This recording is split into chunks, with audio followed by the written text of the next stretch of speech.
So there's this whole like continuing education credits thing, right?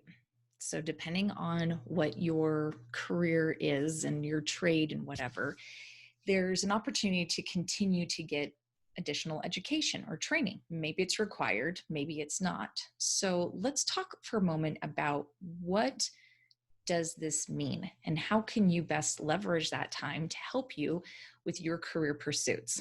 Hey everybody, I'm career coach Jen, and I'm on a mission to help working Christian moms build awesome careers without the mom guilt. Seriously, ladies, we don't need any of this, okay? And we know where that guilt comes from. Yeah, that sneaky little devil, right? So let's talk about continuing education for a moment. So let's say you're an engineer or an attorney or an accountant, and you need to get a certain amount of regular continuing education credits, right? So kind of depending on what your trade is and how many you're supposed to get in a year or 2 year, 4 year span, etc. So I think about how many people I have talked to who need to get these continuing education credits sometimes find themselves a little bit like, I kind of wish I didn't have to do that kind.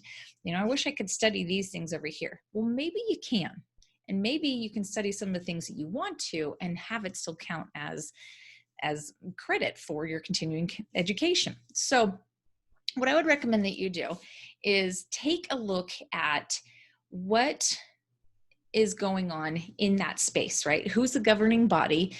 Or maybe it's directed by your employer, etc. And find out what are the options, okay? And as you look at those options, maybe something's going to pique your interest and you say, oh, I didn't even realize that was a piece of it that I could be getting into. So that might just satisfy you enough, okay? But the other piece that I think that you should do is take a look at what's of interest to you. What is your personal brand? What are you trying to do to grow your professional reputation? What are the things that are of interest to you inside of your trade, right? Or whatever the work is that you're doing. All right. So take that and then look at what are the options for the continuing education credits and see how the two can fit together. Because perhaps you've just been being that dutiful soldier, following along behind the boss to say, yep, whatever you tell me to do, I'm going to do it, right? You just kind of get in line, you start marching.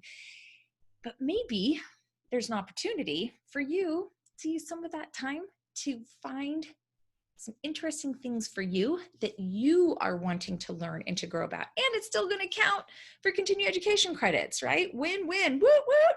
So make sure you take a moment to look into that instead of just assuming, oh, whatever, there's just no options. Maybe there really are.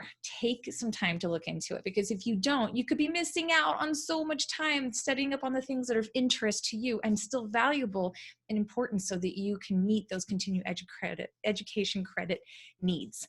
I'd be curious to know your thoughts about this as well. Go ahead and make some comments down below.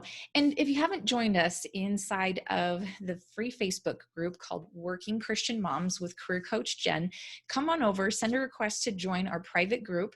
It is for women only. Sorry, guys, but when you're around, things change a little bit in the conversation. So it's a women's only group. But let's talk more about what we can do to continue to grow and to evolve and to develop in our learning and in a way that's in sync with the things that we want to do. So I look forward to seeing you over there. In the meantime, I wish you so much success to your inspired career. Thanks, and we'll see you next time. Bye.